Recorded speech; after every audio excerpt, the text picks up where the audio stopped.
my junior year, July, and so hot the corn was drying up on the stalk. Miss Tootie called and asked if Mama wanted to go hear the new preacher at the Free Will Methodist Church. When Mama come home talking about how she got saved, I figured it'd be like all the other times she answered an altar call at one of the summer revivals.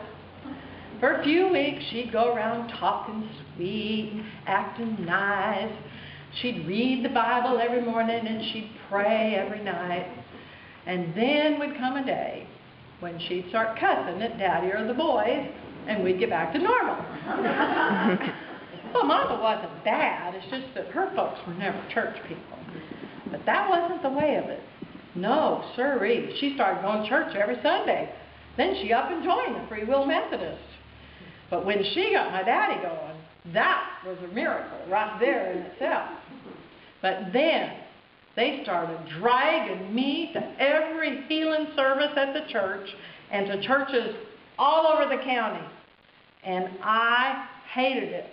I hated it when folks stared and whispered at me when I step dragged up the aisle. I hated it when they gathered round till I could hardly breathe. And then I hated it when they laid hands on my back and my legs and they'd pray and pray. Because when it was all over, I went back to my seat, ashamed that nothing had happened, ashamed that all those folks went home disappointed. Mama never said nothing about it, not till one night when she came into my room right after bedtime. I figured she was there to tell me to turn the light out and put my book away. But she brushed my hair off my face, fiddled with the cover some, and then she leaned in real close and she said, "Honey, you just got to have more faith." And that's when I knew my meanness had condemned me. There's some of us, I guess, is what I thought, that are too bad to be healed. So Wednesday night comes, and there we are, regular place, last pew in the Free Will Methodist Church, when Pastor Jimmy calls folks forward, folks who want to be healed. And that night I prayed. I prayed that just that once they would leave me alone. Just that once, maybe I could be invisible. Just that once, they wouldn't make me go forward. And I guess that prayer worked. Because next thing I know, up the aisle comes Miss Lorella Faye Lambert. Folks said she was crazy, and there she was, raggedy old dress, long gray hair all twisted and tangled, and her stockings falling around her ankles. At first, I thought she was carrying a baby, this little bundle wrapped all in white, and then I saw the nose of her wiener dog. It was little Ike.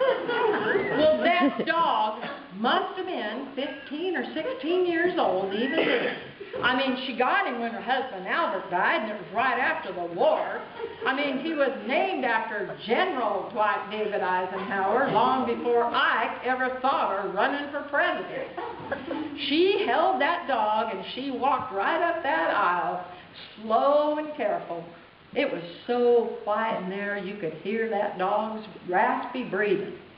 She got right up to the preacher, and she said, "Pastor, my little dog here is dying. I know that you could lay hands on him and heal him." Well, Pastor Jimmy was young and right out of seminary, and I could see by the look on his face he was way out of his depth. He put his hand on Miss Lorella's shoulder, and he said, "How we couldn't have no dogs in church. You take them on home now," he said. "The Lord knows what's best."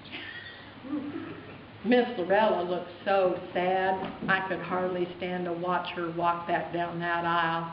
But she held her head high, and she kept that dog tied up against her, and she took one shaky step after another. When she got past us, I didn't even know I was going to do it. I climbed over Mama's lap, I limped out into the aisle, and I limped right out after her. I walked her all the way home. this spooky little cabin under these tall, dark trees. She didn't say anything till we got right there, and then she asked me to come in for some tea and a piece of vinegar pie.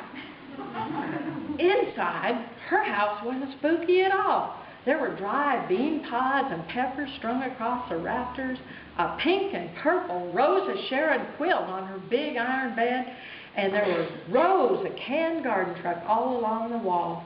Shiny mason jars filled with apple butter and beets and apricots and blackberry jam, all kinds of good things. Well, Miss Lorella stoked up the fire, put the kettle on.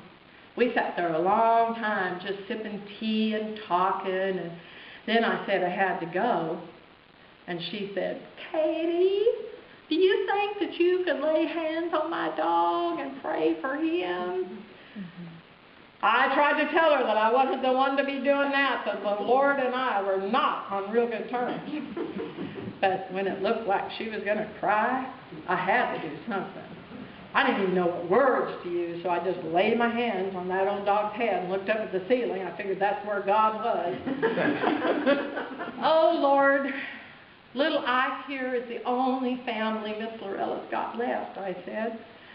If you could see fit to give him a few more years, she surely would appreciate it. Well, the dog just kept wheezing like before, so I went home. I came back the next day, though, to check on them, and we ended up doing the laundry, and then we snapped some beans for dinner, and then she asked me to pray for the dog. I figured, well, it couldn't hurt. He just kept wheezing like before, but he opened one eye just like that and looked at me.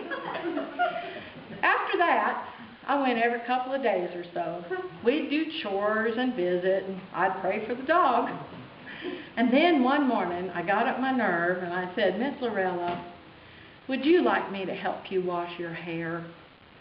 She blushed, but she said, "Why, Katie, that would be real nice." When it was clean, I brushed and brushed it and braided it up on top of her head. The next time I came, she showed me how to quilt with the tiniest stitches, and that lady had the voice of an angel. While we sewed, she taught me to sing harmony on all the old mountain songs my grandpa always loved. After that, I noticed that little Ike didn't seem to be so bad. He was getting along with a little hop, what my husband Clarence calls a hitch in your get-along. Well, September come and school started again. That year it didn't seem so bad. Some girls asked me to sit with them in the lunchroom, and Mr. Chalmers heard me singing in the hallway and chose me as first alto in the school choir. Nearly every Saturday I went to Miss Lorella's. By then, you couldn't even tell little Ike had ever been sick. He was back to chasing his ball, and he had this little trick where he'd stand on his hind legs and twirl around just like he was dancing. Spring came late that year, and Miss Lorella got a cold, and it got worse by the day. I tried to get her to go to the doctor with me, but she said, "Oh, Katie, my remedies will do me." And then one Saturday, I found her on the porch where she'd fallen, little Ike right beside her, his nose in the air, just a howling. Miss Lorella died a few days later at the hospital up in Lexington. We had a real nice funeral for her down at the church. I got to sing my very first solo in the garden. I took little Ike home to live with me, even though Mama said he had the worst case of halitosis she ever smelled. About 2 years after that, somebody left the gate open, and he walked out in front of a coal truck coming down the grade. It wasn't anybody's fault. By then, that dog was so old that he couldn't see or hear a thing. I buried him out back up at Miss Lorella's home place, but it's all grown with bright blackberry brambles now. I thought a lot about what happened back then, about that raggedy old lady and her broken down dog. Some folks might say that the Lord healed that dog and left me as crippled as before. There was a time when I would have said that myself. But I've come to see it different. Me being in the last pew of the Free Will Methodist Church, the only time Miss Lorella set foot in that place, that was no accident. The way I figure it, Miss Lorella and me, we both got exactly what we needed. Exactly.